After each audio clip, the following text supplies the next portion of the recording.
was cracking in here. It's Brendan Boyett from Oakland, California. Yes, sir. Go to share just a quick testimony real quick. My mother and my father was a part of a motorcycle gang called the Hells Angels. My father, he was a man with many addictions. My mother was a woman. She was addicted to methamphetamines. I ended up not living with my mother nor my father. I ended up being raised by a man by the name of Edward Williams, which was Tucker Williams' right-hand man. They raised me from I was 15 years old.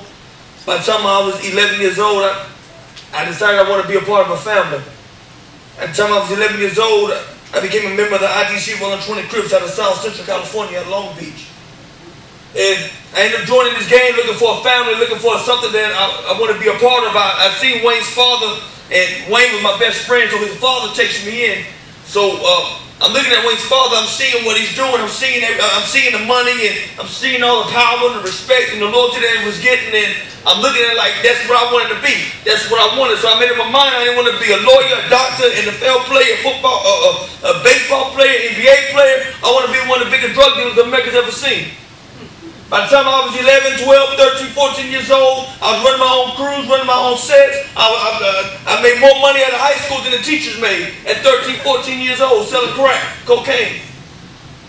By the time I was 16 years old, I ended up, me and Wayne, we ended up catching the charges. I ended up doing, when I was 17, I ended up doing 2 years in the penitentiary, 2.5 years, 30 months in the penitentiary out of Loganville, California.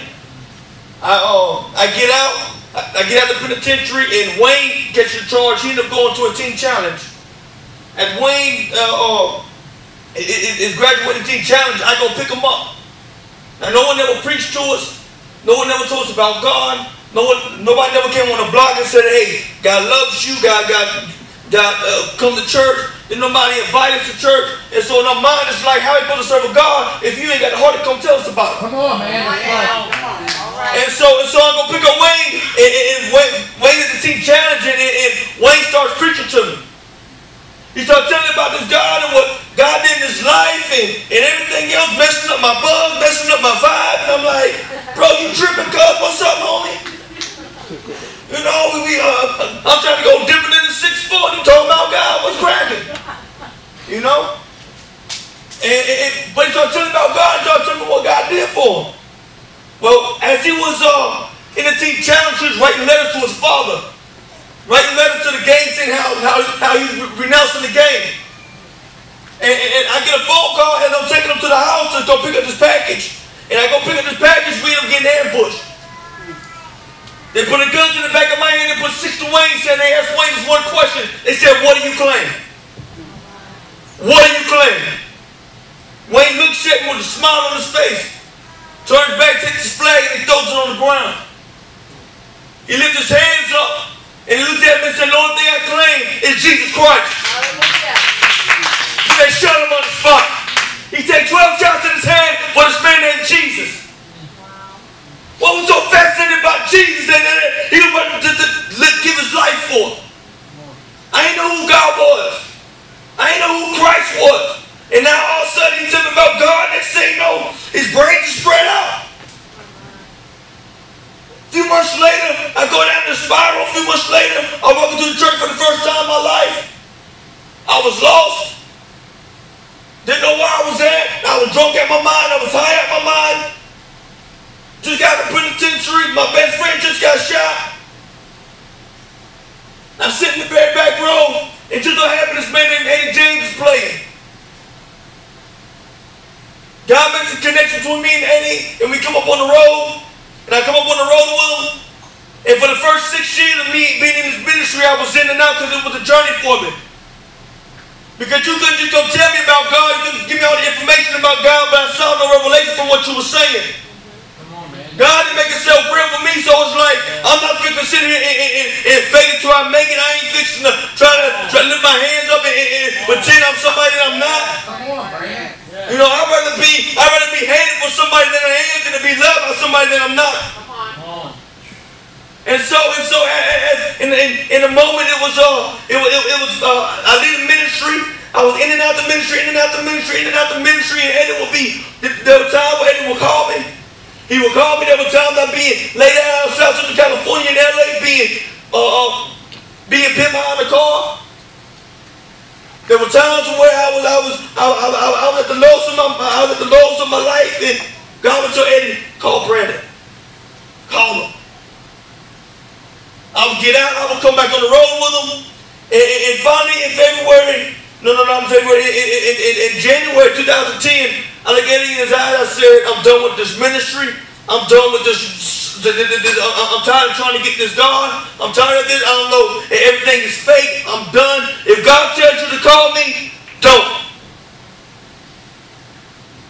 So a whole year I go to a city, I take over the city, in 1 year, I made $500,000 selling crack cocaine, took over the whole city, take over the whole region. I was over a pipeline that was ran from Miami all the way up to Detroit. I was in it with the cartel, all the way from California all the way to New Mexico. I was making moves. I made so much movement in the city of Montgomery. I had everything in my pocket. If you smoke dope, it touches my hand. There's people lives that I destroyed, there's families that I destroyed. And I didn't care. I was all about the money. It didn't matter to me. February 6, 2011, I got me and my son. And we in the trap house and serving crack. I wasn't supposed to be there. I just showed up there just to party, see what's happening with the operation, kicking with the female. And I'm there, and the people finally caught up to me. My life finally caught up to me. The same people that killed Wayne, they finally caught back up to me. They put a green light out on me, and people from Chicago got word of where I was at. And they came to the place and they shut the house up. They see me walking out the door with my son, and next thing you know, they bit the corner and they just started shooting. Shut the whole house up, almost killing me and my son. I grabbed the dope, I grabbed the money, I grabbed my son, and my son is crying and he's crying and he's crying. And I was like, what is it? What is it? He looks at me and says, Daddy, I'm just scared. I'm just scared, Daddy. And I looked at him, and that's the moment I pulled over and I stopped and I made a phone call to Eddie. I said, Eddie, I'm done. I'm done with this world. I'm done with this life. I'm not serving God, but I am done with this lifestyle. I made up in my mind that I was done. I ain't going back. And I come back on the road. But I still didn't know who God was. God is still making known to me. And so I'm sitting there, and I'm in and out. I'm trying to get it, but things ain't going my way, and I want to leave, but I got nowhere else to go to because I cut off all the ties that I had, and I'm in the duplication room, and I'm watching all these testimonies with nobody around. There was no music playing. There was nobody laying hands. And I'm watching these testimonies about how God set them free. And I get mad, I break the laptop, and I say, God, what about me? What about me, God? Are you real? Or are you not? And I get on my knees. And I start crying. I said, God, I just want to know if you're real. I got so desperate. My anger provoked the desperation, and my desperation provoked an answer. And in that moment of my life, on my knees, and they saying, "I'm the glory of God," comes in that place. It comes into the place where there was no light shining. There was no music in the background.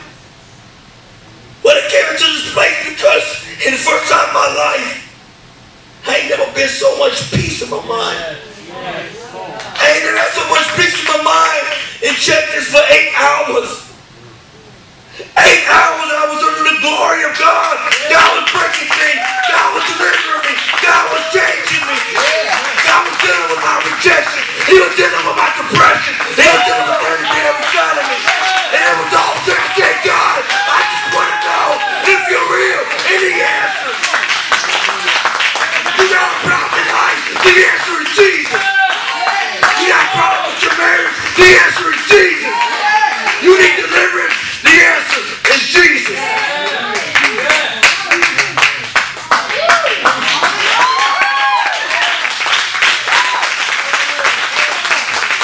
Go ahead and give God praise. Come on, stand up on your feet. Stand up on your feet.